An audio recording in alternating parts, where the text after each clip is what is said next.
untuk konsumsi pada masa mendatang. Dengan demikian, investasi dapat didefinisikan sebagai penundaan konsumsi sekarang untuk digunakan dalam produksi yang efisien selama periode waktu tertentu.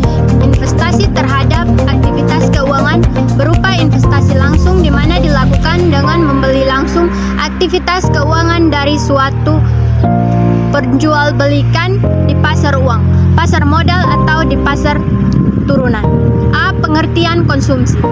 Konsumsi adalah pusat teori Keynes fluktuasi ekonomi yang disajikan dalam Degeneration Theory. Pada tahun 1936, Keynes menduga bahwa kecenderungan mengonsumsi marginal, jumlah yang dikonsumsi dari setiap dolar tambahan pendapatan antara 0 dan 1. Ia mengklaim bahwa hukum dasar adalah bahwa dari setiap dolar pendapatan, orang akan mengkonsumsi bagian dari itu dan menyimpan sisanya. Keynes juga mengusul kecenderungan mengkonsumsi rata-rata rasio konsumsi terhadap pendapatan jatuh ketika pendapatan naik. Keynes juga mengadakan pendapatan yang merupakan penentuan utama konsumsi dan tingkat bunga tidak memiliki peran penting. Fungsi konsumsi, rata-rata kecenderungan mengkonsumsi fungsi. Konsumsi ini menunjukkan 3 sifat yang Keynes menduga. Pertama, kecenderungan marginal mengkonsumsi C adalah antara 0 dan 1. Kedua, rata-rata kecenderungan untuk mengkonsumsi menurun ketika pendapatan naik. Ketiga, konsumsi ditentukan oleh pendapatan Y saat ini. Sebagai Y naik, C atau Y jatuh, dan kecenderungan mengonsumsi rata-rata C atau Y jatuh. Perhatikan bahwa suku bunga tidak termasuk dalam persamaan ini sebagai penentuan konsumsi. Ciri-ciri konsumsi. Meskipun biasa dilakukan dalam kehidupan sehari-hari, namun ada sebagian orang yang belum mengenal ciri-ciri kegiatan konsumsi, baik itu membeli hingga menggunakan suatu barang. Adapun ciri-ciri kegiatan konsumsi yang sobat BCBC perlu diketahui. 1. Kegiatan dilakukan secara langsung. Ciri-ciri kegiatan konsumsi pertama yang dilakukan secara langsung dengan tujuan untuk menentukan kebutuhan sehari-hari maupun menentukan kepuasan individu. 2. Barang yang terlibat dalam kegiatan konsumsi. Barang yang terlibat biasanya memiliki nilai guna atau manfaat bagi para pembeli atau konsumennya. Misalnya, buku digunakan untuk menulis. 3. Barang yang dibeli selalu berkurang nilai gunanya. Ciri-ciri kegiatan konsumsi selanjutnya yaitu barang yang dibeli akan selalu berkurang nilai gunanya setelah dimiliki. Contohnya seperti pakaian yang sudah digunakan lama-kelamaan akan berkurang nilai kegunaannya. Fungsi kegiatan konsumsi. Kegiatan konsumsi adalah kegiatan yang tak bisa dilepaskan dari kehidupan bermasyarakat. Selain itu, kegiatan konsumsi juga memiliki fungsi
kegiatan konsumsi adalah aktivitas yang bisa memunculkan dampak positif bagi para konsumen maupun produsen.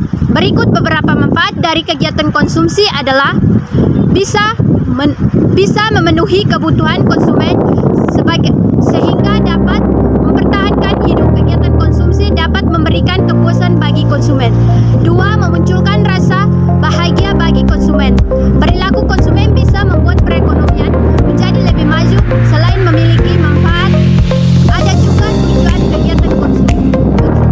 Pada dasarnya, tujuan kegiatan konsumsi adalah untuk memenuhi kebutuhan sehari-hari, tapi tak hanya itu, tujuan lainnya adalah memenuhi kebutuhan jasmani dan rohani secara optimal, menghabiskan nilai guna suatu barang yang tidak bisa bertahan lama, memanfaatkan nilai guna suatu barang secara bertahap, mendapatkan penghargaan diri dan juga apresiasi. Contoh kegiatan konsumsi. Kegiatan konsumsi adalah kegiatan yang bisa dilakukan oleh siapapun, mulai dari sektor rumah tangga, perusahaan hingga pemerintah. Ada banyak contoh kegiatan konsumsi di kehidupan sehari-hari. Contoh kegiatan konsumsi dari sektor rumah tangga. Misalnya, seorang anak membutuhkan buku untuk menulis, ibu membutuhkan bahan dapur untuk memasak, dan ayah membutuhkan koran untuk membaca berita. Selain itu, contoh kegiatan konsumsi sektor perusahaan, misalnya sebuah perusahaan yang membutuhkan beberapa bahan baku untuk industri atau pegawainya. Contoh lain, pembelian mesin di sebuah perusahaan juga bisa dibilang kegiatan konsumsi.